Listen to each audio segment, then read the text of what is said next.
Yo, what's up mga kasoy? For today's video, ikakawat nga lang po pala galing sa akin trabaho. Ngayon nga lang po wala ulit ako mag-upload dahil sobrang busy ko sa trabaho for today's video. Sumakay nga po pala ako dito ng e-bike at ako ayun dito sa may United Station na tayo nga isasakay na ulit ng isang e-bike at tayo pupunta sa may Divisoria dahil tayo ay may isang followers na naman nag-request sa atin for today's video. Dito na nga po pala ako sa may Divisoria. At dahil nandito na nga tayo sa may Divisoria, Manila, pumunta nga po pala ako dito sa may Carnihan. At ito nga, marami tayong pagpipilian pero ito ang aking natipuhan. Kalderetang buto-buto nga ang ating lulutuin ngayon for today's video. Ito nga pala yung aking una na pamili. Pumunta naman po pala ako dito sa may gulayan para bumili ng patatas at carrots. Bumili na nga rin po pala ako dito ng sibuyas, bawang. Bili na nga rin pala ako dito ng mantika at muntika ko pa makalimutan yung reno. Pagdating ko nga dito sa bahay, hinugasan ko nga rin po pala muna itong ating karne na binili for today's video. Siyempre, susundan natin dito ng pagmamarinate sa pamamagitan ng toyo na may kasamang sibuyas, bawang para magkalasa naman yung ating minamarinate dito. Mamarinate muna natin ito habang pinapakuluan para kumapit yung kanyang lasa. Ganyan na nga po pala yung kanyang itsura. Hintay lang natin ito ng maluto. Pakuluin muna natin siya sa may toyo. Habang tayo ay nagpapakulo ay umpisan ko nga rin po pala dito yung pagbabalat na at paggagayat ng ating gagamiting aromatics tulad ng sibuyas, bawang. Matagal nga po pala ako hindi nakapag-upload dahil sa sobrang busy ko sa trabaho for today's video. Ngayon nga lang po pala natupad itong request ng ating followers kasi nagkaroon tayo ng budget.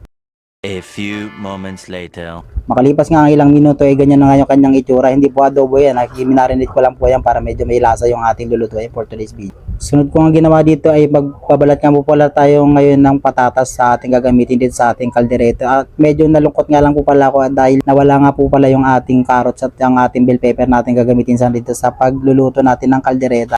Pero ayos lang, pwede mo nang maluto ito, nalaglag yata, hindi ko alam. Lagyan na nga rin po pala ako dito ng mantika, nilagay ko na nga rin po pala yung ating aromatic sa sibuyas, bawang, medyo madami nga po pala yung sibuyas para medyo malasa naman yung ating luluto nitong kaldereta. At lalagyan lang nga rin po pala natin dito yung ating karne nating niluluto kanina o yung ating napakuluan para mas lumasa mga po pala dito yung ating kalderetang buto-buto for today's video. What's up sa inyo mga kasoy?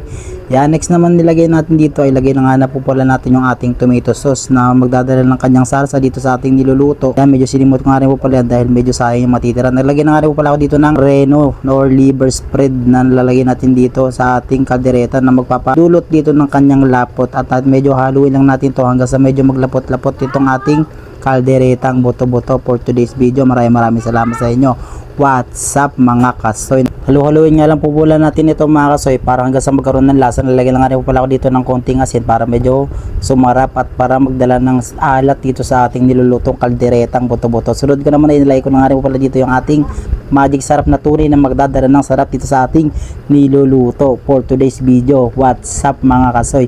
Diyan medyo malapot-lapot na nga po pala yung ating kaldereta at syempre lalagyan na nga rin po pala natin yung ating patatas, patawad talaga dahil nalaglag po yung ating carrots at yung ating bell pepper dito sa ating niluluto for today's video. Alam ko naman maintindihan nyo yung mga kasoy. Siyempre hindi ka naman magluto ng kaldereta kahit wala yung dalawa na wala na yung carrots at walang bell pepper. Lagyan mo na lang ng patatas. Kaldereta pa rin naman yung kanyang kalalabasan dyan for today's video. What's up mga kasoy? Okay ba? Makalipas nga lang ilang minuto, ito nga po pala yung ating kalderetang buto-buto. What's up sa inyo mga kasoy? Ito po yung ating latest video Ayan, ito po.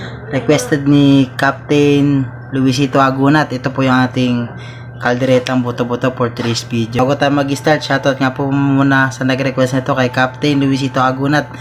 Ito po yung request mo, yung kalderetang buto-buto. Pray muna tayo.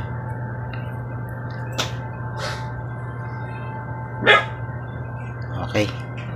Let's go.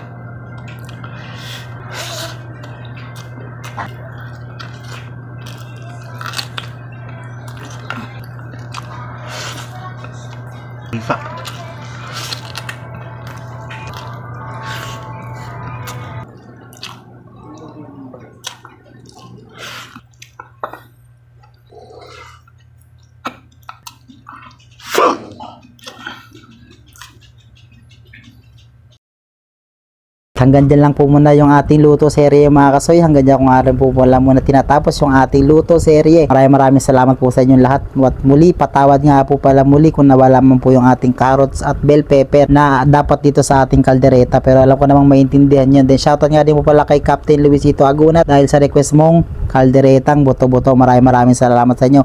Hanggang sa muli natin vlog mga kasoy. What's up mga kasoy?